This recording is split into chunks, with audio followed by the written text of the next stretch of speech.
सर्वप्रथम मी आजचे तसे त्यांना ओळखीची गरज नाही, पण आपले आजचे जे आपल्या प्रश्न उत्तर देणार आहेत, आम्ही तुमच्याकडनंच प्रश्न घेतलेले आहेत आणि तेच प्रश्न आम्ही त्यांना विचारतोय.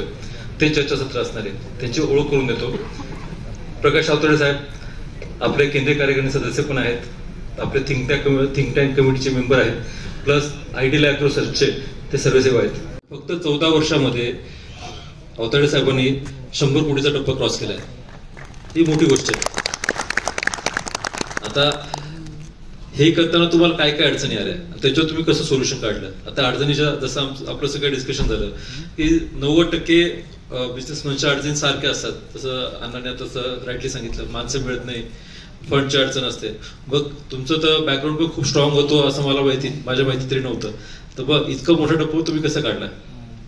जय शिवराय, जय जिजाऊ. सर्वप्रथम सकाळची ज्या वक्त्यांनी सांगितलं की बाबा माणसाची आत्मीयता पाहिजे, बाबा मला काहीतरी करायचंय, मला घडायचंय, ह्या पद्धतीने जर तुम्ही पावलं टाकत गेला तर 100% तुम्हाला प्लॅनिंग करता येते. सर्वप्रथम कुठलाही बिझनेस चालू करायचा झाला तर त्याला लागतं भांडवल. आणि भांडवलाच्या बाबत जर विचार करायचा झाला तर माझं तर वैयक्तिक मत आहे, जास्त भांडवल असल्यावर धंदा जास्त व्यवस्थित करता येत नाही. उलट कमी भांडवलामध्ये आपलं कुठं पाल चुकतंय आणि कुठं आपण पुढं मागं जातोय याचा अंदाज घेत घेत बिझनेस करायला एकदम चांगल्या पद्धतीचा करता येतो. त्यामुळे सुरुवातीपासून मला माणसं मिळाली, माणसं चांगल्या पद्धतीनं मला जीवाभावाची माणसं मिळाली, चांगल्या पद्धतीने मी काम करत आलो. आणि भांडवल उभा करत असताना आपल्या समाजाचं पहिलं पाऊल चुकतोय कुठं, तर आपली लोक भांडवल जे काय असेल ते पहिलं व्यवस्थित शोरूम करणार, आपली एक केबिन वेगळी करणार, वर फॅन लावणार, साईडला एसी बसवणार, सगळी व्यवस्थित करणार. आणि ज्यावेळी त्यांना मार्केटमधलं मटेरियल खरेदी करायचं आणि विक्री करायचं त्यावेळी मात्र त्यांच्याकडे भांडवल नसतं. तर आपण सर्वप्रथम मार्केटमधले पैसे कसे तयार करतील ह्या दृष्टीनं आपण मार्केटमधला बिझनेस कसा होईल, सुरुवातीला सर्वप्रथम लोकांच्याकडे घेऊन ट्रेडिंग चालू केलं पाहिजे. ट्रेडिंगमधनं पुन्हा तुम्ही हळूहळू ट्रेडिंगमध्ये सक्सेस झाला की मॅन्युफॅक्चरिंगकडे गेलं पाहिजे. मॅन्युफॅक्चरिंग करत करत गेले की मग तुम्ही त्याचा मोठ्या पद्धतीने करत, अशा पद्धतीने जर तुम्ही करत गेला तर तुमचं कमी भांडवलामध्ये धंदा चालू शकतो. त्यामुळे माझी मराठी बांधवांना एक विनंती आपल्या सगळ्या समाजात की तुम्ही भांडवल लावत असताना कुठं लावायचं हे पहिलं शिकलं पाहिजे. मी तुम्हाला एक उदाहरण सांगतो, आता मला टायमिंग देतील का नाही माहित नाही. मी एका मारवाडी समाजाचे मित्र आहे त्यांच्या मी घरी गेलो. त्यांचं वरचं घर चांगलं होतं, खालचं घर चांगलं होतं, साहेबला ओके होतं. मी म्हटलं वरचं घर कितीच आहे, खालचं कितीच आहे? साहेब तुमची चुकी आहे म्हटले. साहेब माझं मी इथं आहे, मी भाड्यानं राहतो म्हटले. मी म्हटलं तुमचं एवढं मोठा उद्योग असताना भाड्यानं नाही म्हटले. माझी जर घर मला जर या ठिकाणी शहरात घ्यायचं म्हटलं तर मला म्हटले जवळजवळ 25 ते 30 लाख रुपये लागतात. बांधकाम करायचं झालं तर 1 कोटी रुपये लागतं. 1.5 कोटीची इन्व्हेस्टमेंट करून मला जर 10% पैसे धरलं तर माझे 1.5 लाख रुपये होतात म्हटले. आणि 1.5 लाख रुपये तुमच्या हातात असल्यामुळे मला रोज ते पैसे फिरवतात. त्यामुळे मी त्याच्यावर 5 ते 10 हजारात मी चांगल्या पद्धतीचे लावीस घरात राहू शकतो. नंतर ज्यावेळी पैसे तुमच्याकडे म्हणजे माझा ह्याचा अर्थ असा नाही तुम्ही आयुष्यभर भाड्याच्या घरात राहावं, पण ज्यावेळी तुमच्याकडे पैसे मोकळे घेतील त्यावेळी तुम्ही 100% ते सगळं केलं पाहिजे. पण आपल्या लोकांचं चुकतंय कुठं, आपण पैसे कुठं लावायचे आणि कसा बिझनेस करायचा हे पहिलं आपल्याला जमत नाही. आपले लोक लगेच बिझनेसमध्ये रिटर्न येतात, कारण लगेच त्यांना प्रॉब्लेम चालू झाले की लगेच म्हणतात चला बस काय आता मजा नाही, लगेच बिझनेस चेंज करतात. आता सकाळच्या काय वाटतं सांगितलं बाबा मी आतापर्यंत बरेच 4-5 बिझनेस चेंज केले. पण वास्तविक कुठलाही बिझनेस करत असताना आजपर्यंत कुठल्याही उद्योजकाचा जर तुम्ही विचार केला तर कुठलाही उद्योजक त्याने बिझनेस घातला, सक्सेसला पोहोचला, शेवटीपर्यंत पोहोचला असं कधी होत नाही. एवढ्याबाबत जर आपण उदाहरण घ्यायचं तर छत्रपती शिवाजी महाराजांचं नुसतं नाव घेऊन किंवा त्यांचा इतिहास वाचून होणार नाही. तर ज्यावेळी महाराजांच्यावर पुरंदरचा तह करायची वेळ आली त्यावेळी महाराजांनी व्यवस्थित पद्धतीने तह केला. मला वाटतं त्यावेळी महाराजांच्याकडे 33 का 34 किल्ले होते. त्यातले त्यांनी मिर्झा राजांना मला वाटतं 22 का 23 किल्ले देऊन टाकले. 8 ते 9 किल्ले शिल्लक राहिले. त्या जागी जर आपण असतो तर म्हटलं असतं आता संपलं माझं, आता काय राहिलं ना, हा याच्यातला सारा गोळा करून आपला उदरनिर्वाह करूया, पुढली पिढी काय करायची ती करत. पण महाराजांनी तिथं थांबले नाही. महाराज पुन्हा त्यातून उभा राहिले. परत आणि तिने मला वाटतं फार तंजावरपर्यंत कर्नाटकपर्यंतची आपली मराठीशाहीची तिने ही तयार केली. हा वास्तविक आपण महाराजांचा इतिहास पुढे घेतला पाहिजे, तो बिझनेसमध्ये आणला पाहिजे. तर तुम्ही 100% खरं बिझनेसमॅन झाला असं म्हटलं तर काय वावगं ठरणार. तर महाराजांचा फक्त आपण नाव आणि त्याचं त्यांना नमन करण्याबरोबर त्यांचे संस्कार विचार सुद्धा आपल्या बिझनेसमध्ये आणले पाहिजेत.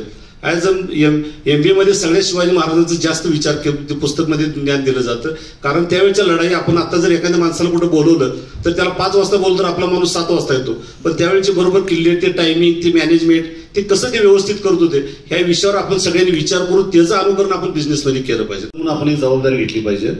कॉलेज झाल्यापासून दुसऱ्या दिवसापासून त्याला आपण पहिलं कुठं तर बाबा तू कुठं तर कामाला राहा, पहिला तिथं थोडीशी मग तुला बिझनेस करायचा आहे, अशा पद्धतीची जर दूरदृष्टी पालकांनी जर मुलग्याला दिली तरी सुद्धा चांगल्या पद्धतीचं बिझनेसमॅन भविष्यात घडू शकतात.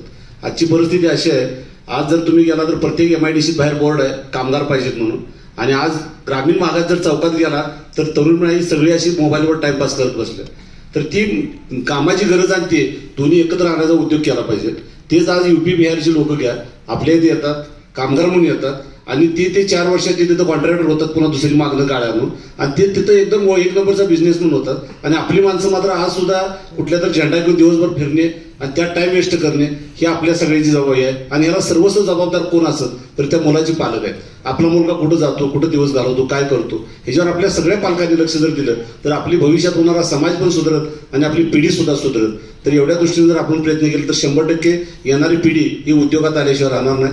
सुरुवात पहिल्यांदा जर डायरेक्ट एखाद्या माणसाला जर तुम्ही 4 व्हीलर गाडी घेऊन दिली आणि ती जर गाडी पंक्चर झाली तर त्याला कसं खोलायची, टिपणी कशी बदलायची, टायर कसं बदलायचं काही माहीत नसतं.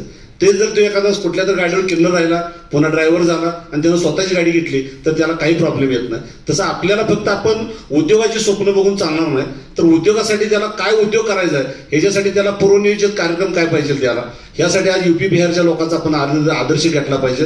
सुरुवातीला कुठं तर काम केलं पाहिजे, त्यातनं शिकलं पाहिजे आणि एक दिवस तुम्ही 100% 1 नंबरचा बिझनेसमॅन होऊ शकता. पण त्यासाठी बाळकडू पहिल्यापासून तुम्हाला मिळालं पाहिजे आणि पालकांनी त्या बाळकडूपर्यंत पोहोचवलं पाहिजे. ही आपल्या सगळ्यांची पहिली जबाबदारी आहे, सर्व मराठा समाजाची जबाबदारी. नाही तर आपल्या सध्या एकच चालू आहे. आपण फक्त मागाशी तनपुरे साहेब म्हणले की ते मुस्लिमाचा मुलगा 3 रुपये देतोय, 2 रुपये देतोय ते समाजासाठी. आपल्या ती परिस्थिती अशीच आहे की आज तागायत आपल्या कुठल्याही पालक त्या मुलग्याला काही शिकवतच नाहीत. फक्त मुलगा शिकतोय शाळेत, त्याचं 1लीला जातोय, 10वी पर्यंत शिक्षण बेसिक त्याला मिळालंच पाहिजे, त्याशिवाय लिहिता वाचता येत नाही. त्यानंतर 11वी झाली, 12वी झाली, FY झाली, SY झाली, TY झाली, MA फर्स्ट, MA सेकंड आणि हे करूच तर त्याची पुन्हा 3 वर्ष म्हणजे 10 वर्ष तिच्यात निघून जातात. 10 वर्ष निघून गेली की तो 10 वर्षानंतर त्याची हे 10 आणि शाळेत जायची 1ली ते 10वीचे 10, 20 वर्ष झाली शाळेत जायचे ते 6, 26 वर्ष त्याचं लग्नाचं वय येतं. त्या पालकाला लग्नच करावं लागतं डायरेक्ट, त्याला अजून कशाचं ज्ञान नाही. तोपर्यंत त्याच्या विरुद्ध बाजूला मुस्लिम समाजाचा मुलगा 8वी 9वी 10वी शाळा शिकून बिझनेसमध्ये येतो आणि आपला ज्यावेळी 10वी शिकून कॉलेज पूर्ण करून नोकरीला फिरतो त्यावेळी ते कुठं तर स्वतःचा बिझनेस सेट करून बसलेला. वास्तविक आपल्या समाजानं आपली मुली, आपली कुठल्या बाबा ते मुलगा नजी ह्याचा अर्थ मुलांनी शिकू नये असा माझा अर्थ नाही, माझा असं विचार नाही. मुलगा त्या लायकीचा असला तर आपण शिकवावा, त्याला भविष्यात जर काय होणार आहे त्याला आपल्याला कळावं तर त्याला पुढे शिकवावं, नसतं तर त्याला डायरेक्ट बिझनेसमध्ये लहानपणापासून ढकलून द्यावं. त्याचा बघा त्यांचा मुलगा चप्पल विकल, बूट विकल, काय पाहिजे ते कर, भंगार गोळा कर, पण बिझनेसमध्ये सक्सेस होणार. आणि आपली माणसाला ते ज्ञानच नसतं. ज्यावेळी ते एकदम शेवटचा 25-26 वर्ष, आजची परिस्थिती आमच्याकडे अशी आहे साहेब, मुलं येताना म्हणते साहेब मला डायरेक्ट केबिन कुठं आहे माझी. आता आमच्याकडे मुलं येतात BSc ॲग्री झालेली, MSc ॲग्री झालेली, साहेब मला असा माझा एवढं मला 1.2चं पॅकेज पाहिजे, 2.5चं पाहिजे, 5.6चं पाहिजे, असलं डायरेक्ट बोलतात. पण वास्तविक तू काय करणार, तू आमच्या संस्थेला काय करून देणार, या प्रश्नाचं उत्तर मात्र त्यांना येत नाही. त्यांना फक्त एक वाटतं की माझं शिक्षण झालं याचा अर्थ मी सर्वस्व झालं. पण शिक्षण ही कुठल्या देशात जायसाठी तुमचा फक्त पासपोर्ट आहे, तो काय तुम्हाला त्या देशात विजा आहे, त्या कुठल्या देशात जायचं ह्याच्यासाठी ते तुमचं सर्टिफिकेट किंवा हे म्हणजे तुमचं जीवन नाही, हे पहिलं पालकांना त्याला समजून सांगितलं पाहिजे. आता सकाळच्या बरेच वक्त्यांनी सांगितलं माझं शिक्षण नाही तरी पण मी बिझनेस करतो, म्हणजे शिक्षणासाठी बिझनेसची गरज आहे असं नाही, पण तुमची आत्मीयता आणि आत्मबल पाहिजे. त्यासाठी सर्वस्व जबाबदारी पालकांची आहे आणि इथनं पुढं समाज घडवायचं ही तरुण पिढीवर जेवढी जबाबदारी आहे तेवढी तरुण पिढी घडवायची जबाबदारी आपल्या सगळ्या आता सध्याची 50च्या जवळपासची लोक आहेत त्यांची असं मला वाटतं. तुम्ही तिघही जण आमच्यासाठी आयकॉन आहात. तुम्ही तिघही जण तुमच्या बिझनेस आता नवीन एक्सपान्शन करतायत. तुमच्या एक्सपान्शन मध्ये इथे बसलेल्या आमच्या सर्व मित्रांसाठी आणि आमच्यासाठी काय ऑपॉर्च्युनिटी असू शकते, आम्ही कुठे तुम्हाला सपोर्ट करू शकतो किंवा तुम्ही कुठे आम्हाला सपोर्ट करू शकता. सर्वप्रथम कुठल्याही बिझनेसमध्ये आता आम्ही तिघं जर सांगत असलो तर आमच्या तिघांचे बिझनेसची फील्ड वेगळे आहे, बाकी वेगळे. सकाळी ठोंबरे साहेबांनी सांगितलेलं उत्तर सगळे प्रश्न सगळ्यात बरोबर आहे की तुमच्या आसपास काय आहे आणि तुम्ही कसा बिझनेस करू शकता किंवा तुम्ही स्वतः ट्रान्सफर होऊ शकता. ह्या ज्या गोष्टी जशा तुम्ही मनाला पहिल्या ठरवलं पाहिजे. आम्ही जर सांगितलं बाबा चला या उद्या तुम्ही सांगितलं तर किती येणार आहेत, हा विषय मोठा आहे. त्यामुळं बिझनेस करण्यासाठी भरपूर आहे साधन आहे. आता मगाशी साहेबांनी सांगितलं की 140 कोटी जनता आहे. आपला देश कशात ना कशात नंबर वरून गेलेला आहे. त्यामुळं लोकसंख्या तर आपण 1 नंबर आहे. त्यामुळं आपल्याला इथनं पुढं मार्केट आपल्यासाठी फार मोठं आहे. आज सगळं जग बिझनेससाठी आपल्या देशात येतं. त्यामुळे आपल्याला कुणाला बाहेर जाऊन बिझनेस करायची किंवा गरज नाही. फक्त बिझनेस काय करायचा, बिझनेसचं नेचर काय पाहिजे हे आधी प्रत्येकाने ठरवलं पाहिजे.